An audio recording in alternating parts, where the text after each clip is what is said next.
ಮತ್ತೊಂದು ಕಡೆ ಹತ್ಯೆ ಹೇಗಾಯಿತು ಅನ್ನೋದನ್ನ ಬಾಲಕಿಯ ಕುಟುಂಬಸ್ಥರು ಬಿಚ್ಚಿಟ್ಟಿದ್ದಾರೆ. ವರ್ಷದಿಂದ ಲವ್ ಮಾಡ್ತಾ ಇದ್ರು, 6 ತಿಂಗಳಿನಿಂದ ಮನೆಯಲ್ಲಿ ಗೊತ್ತಿತ್ತು. ಮದುವೆ ಮಾಡಿಕೊಡ್ಲಿಲ್ಲ ಅಂದ್ರೆ ಗುಂಡು ಹೊಡಿತೀನಿ ಅಂತಿದ್ದ. ತಂಗಿಗೂ ಇಷ್ಟ ಇರಲಿಲ್ಲ. ಅವನೇ ಏಕಾಏಕಿ ಬಂದು ಒತ್ತಾಯ ಮಾಡಿ ಎಂಗೇಜ್ಮೆಂಟ್ ಮಾಡ್ಕೊಂಡ. ಬಂದಂಥ ಅಧಿಕಾರಿಗಳು ಅಂದ್ರೆ ನಿನ್ನೆ ಎಂಗೇಜ್ಮೆಂಟ್ ಆದಂತಹ ಸಂದರ್ಭದಲ್ಲಿ ಅಧಿಕಾರಿಗಳ ಎಂಟ್ರಿ ಆಗಿರುತ್ತೆ. 18 ವರ್ಷ ಆಗೋವರೆಗೆ ಮದುವೆ ಮಾಡೋದು ಹಾಗಿಲ್ಲ ಅಂತ ಹೇಳ್ಬಿಟ್ಟು ಹೋದ್ರು. ಹಾಗಾಗಿ ಮತ್ತೆ ಬಂದವನು ತಂದೆಯನ್ನ ತಡೆದು ತಾಯಿಯ ಕೈ ಕಡಿದು ತಂಗಿಯನ್ನ ಎಳೆದೊಯ್ದ ಅಂತ ಹೇಳಿ ಮೃತ ವಿದ್ಯಾರ್ಥಿನಿ ಮೀನಾಳ ಸಹೋದರ ಹಾಗೆ ಬಾವನೂರು ಹೇಳಿಕೆಯನ್ನ ಕೊಟ್ಟಿದ್ದಾರೆ. ಹೋಗೋಣ ಅಂತ ಪ್ರೆಸರ್ ಮಾಡಿ ಕರ್ಕೊಂಡು ಹೋದ್ರು ನನ್ನ ತಮ್ಮನ.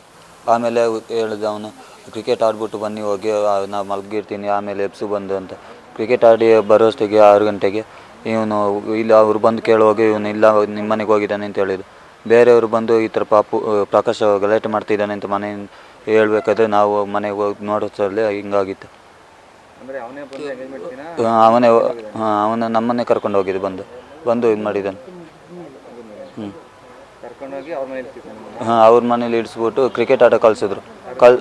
ನಮ್ಮನ್ನು ಅವನ ತಮ್ಮನ ಜೊತೆ ಮತ್ತೆ ಮನೆಗೆ ಬಂದಿದ್ದಾನೆ. ಬಂದು ಮನೆಯಲ್ಲೆಲ್ಲ ಗಲಾಟೆ ಮಾಡಿ ತಂದೆಗೆಲ್ಲ ಹೊಡೆದು ತಾಯಿ ಕೈಗೆಲ್ಲ ಕಡ್ದು ಹುಡುಗಿನ ಮನೆಯಿಂದ ಎಳ್ಕೊಬಂದು ಕಡ್ದಿರು. ಹೊರಗಡೆ 100 ಮೀಟ್ರ್ ಹೊರಗಡೆ ಬಂದು ಕಡ್ದಿರು. ಅವಳು 10th ಓದ್ತಿದ್ಲು ಸರ್. ನಿನ್ನೆ ಅವಳು ರಿಸಲ್ಟ್ 16 ವರ್ಷ ಸರ್. ಅವರಿಬ್ಬರು ಲವ್ ಇತ್ತು ಸರ್ 1 ವರ್ಷದಿಂದ. ನಮಗೆ ಗೊತ್ತಾಗಿ ಒಂದು 6-7 ತಿಂಗಳಾಯಿತು ಸರ್. ನಿನ್ನೆ ಎಂಗೇಜ್ಮೆಂಟು 2 ಮನೆಯವರು ಒಪ್ಕೊಂಡು ಎಂಗೇಜ್ಮೆಂಟ್ ಮಾಡಿದ್ವಿ ಸರ್. ಎಂಗೇಜ್ಮೆಂಟ್ ಮುಗಿಸ್ಕೊಂಡು 3 ಗಂಟೆಗೆ ಮನೆಗೆ ಹೋಗಿ ಮತ್ತೆ ಒಂದು 5-5:30 ಬಂದು ಹಿಂಗೆ ಕಡ್ದು ಹೋಗಿದ್ದಾನೆ. ಏನು ಗೊತ್ತಿಲ್ಲ ಸರ್. ಅವ್ರ ಮನೆಗೆ ಹೋಗಿಲ್ಲ ಸರ್. ಒಂದು 6-3 ಗಂಟೆ ತನಕ ಹೋಗಿಲ್ಲ ಸರ್. ನಾನು ಅಲ್ಲಿಂದ ಫಂಕ್ಷನಿಂದ ವಾಪಸ್ ಬರಬೇಕಾದ್ರೆ ಅವ್ರ ಮನೆಗೆ ಬಂದುಬಿಟ್ಟೆ ಬಂದೆ ಸರ್. ಅಷ್ಟರವರೆಗೆ ಅವ್ರ ಮನೆಗೆ ಹೋಗಿಲ್ಲ ಸರ್. ಅವ್ರ ಮನೆಗೆ ಅಂತ ವಿಷಯನೇ ಗೊತ್ತಿಲ್ಲ ಸರ್. ಕಾರಣ ಎಂತ ಗೊತ್ತಿಲ್ಲ ಸರ್. ಇಷ್ಟ ಇತ್ತು ಸರ್. ಇಬ್ಬರೊಳಗೆ ಇಷ್ಟ ಇತ್ತು ಸರ್. ಅವರು ಇಷ್ಟದಿಂದನೇ ನಾವು ಇದು ಮಾಡಿದ್ರು ಸರ್. ಇಲ್ಲೇ ಇರ್ತಿದ್ರು ಸರ್. ಅವಳ ಜೊತೆನೇ ಇರ್ತಿಲ್ಲ. ತಡೆಯೋದಂದರೆ 18 ವರ್ಷ ಆಗುವ ತನಕ ಮದುವೆ ಮಾಡೋಂಗಿಲ್ಲ. ಮಂಗಳವಾರ ಅಲ್ಲಿ ಮಡಿಕೇರಿ ಬರಬೇಕು ಅಂತ ಹೇಳೋದು ಸರ್. ಯಾರಿಗೆ ಸರ್? ಇದು 5-5:30 ಸರ್. ಅವ್ರಿಗೆ ಕರೆಕ್ಟಾಗಿ ಮಾತಾಡೋಕ್ಕಾಗ್ತಿದ್ದಿಲ್ಲ ಸರ್. ಕೈ ಕಡ್ದುಬಿಟ್ಟು ಅಲ್ಲಿಂದ ಅವ್ರು ಹೇಳಿದ್ರು ಸರ್ ಪಿಕಪ್ಪಲ್ಲಿ ಬಂದು ಹಿಂಗೆ ಇವಳು ಅಲ್ಲಿ ಮಹಿಳಾ ಇಲಾಖೆ ಸಂಘದವರಿಗೆ ಇವಳೇ ಫೋನ್ ಮಾಡಿದ್ದಂತೆ ಅಂತ ಹೇಳ್ಬಿಟ್ಟು ಹೊಡಿಬೇಕಾದ್ರೆ ತಡಿಬೇಕಾದ್ರೆ ನನ್ನ ಕೈ ಕಡ್ದುಬಿಟ್ಟು ಅವನ್ನ ಹೇಳ್ಕೊಂಡು ಬಂದು ನಾನು ಇಲ್ಲಿಗೆ ಬರೋ ಅಷ್ಟರಲ್ಲಿ ಕಡ್ದುಬಿಟ್ಟು ಹಾಕ್ಬಿಟ್ಟು ಹೋದ. ಯಾರು ಇತ್ತಿಲ್ಲ ಸರ್ ಮನೆಯಲ್ಲಿ. ಅಪ್ಪ ಅಮ್ಮ ಮಾತ್ರ ಇದ್ದೀವಿ ಸರ್. ತಂಗಿಗೆ ಇಷ್ಟ ಇತ್ತು ಸರ್. Doubt ಪಟ್ಟಿದ್ದಾನೆ sir. ಎಂತ ಗೊತ್ತಿಲ್ಲ ಸರ್. ಇವರೇ ಕಾಲ್ ಮಾಡಿರೋದು ಎಂತ ಹೇಳಿಲ್ಲ ಅಂತ ಸರ್ ಮನೇಲಿ. 6 ಮಕ್ಕಳು ಸರ್. ಇವಳು 6ನೇವಳು ಸರ್.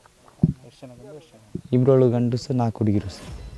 ಮುಖ್ಯವಾಗಿ ನಮಗೆ ಅದ್ರ ಬಗ್ಗೆ ಮಾಹಿತಿ ಗೊತ್ತಿರೋ ಪ್ರಕಾರ ಏನಂದರೆ ಅವನು ಇವಳಿಗೆ ಮದುವೆ ಏನು ಪ್ರೀತಿಸ್ತಾ ಇದ್ರು. ಒಂದು 6 ತಿಂಗಳಿಂದ ಇವಳನ್ನ ಪ್ರೀತಿ ಮಾಡಿಕೊಂಡು ನನಗೆ ನಾನು ಮದುವೆ ಮಾಡ್ಕೊಳ್ತೀನಿ, ಮದುವೆ ಮಾಡಿಕೊಡಿ ಅಂತ ಹೇಳಿ ಮನೆಯವರಿಗೆ ಒತ್ತಡ ಹಾಕ್ತಾಯಿದ್ದ.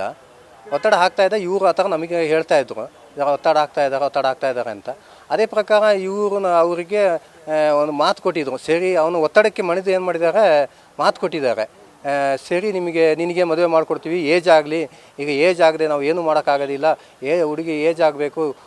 SLC ಕೂಡ ಓದ್ತಾ ಇದ್ದವಳು ಇಷ್ಟು ಬೇಗ ಮಾಡೋಕ್ಕಾಗೋದಿಲ್ಲ ಅಂಥೇಳಿ ಇವರು ಹಾಗೆ ದಿನ ಇದು ಮಾಡ್ತಾ ಬಂದಿದ್ದಾರೆ.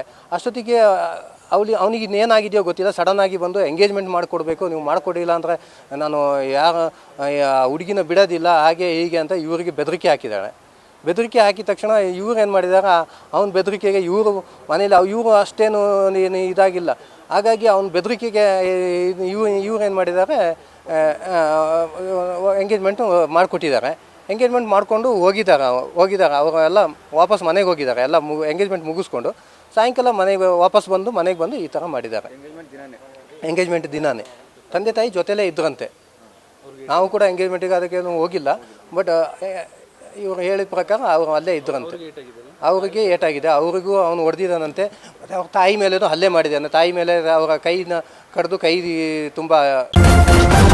ನ್ಯೂಸ್ ಫಸ್ಟ್ ನಿರ್ಭೀತಿಯಿಂದ ನಿಮ್ಮ ಪರವಾಗಿ.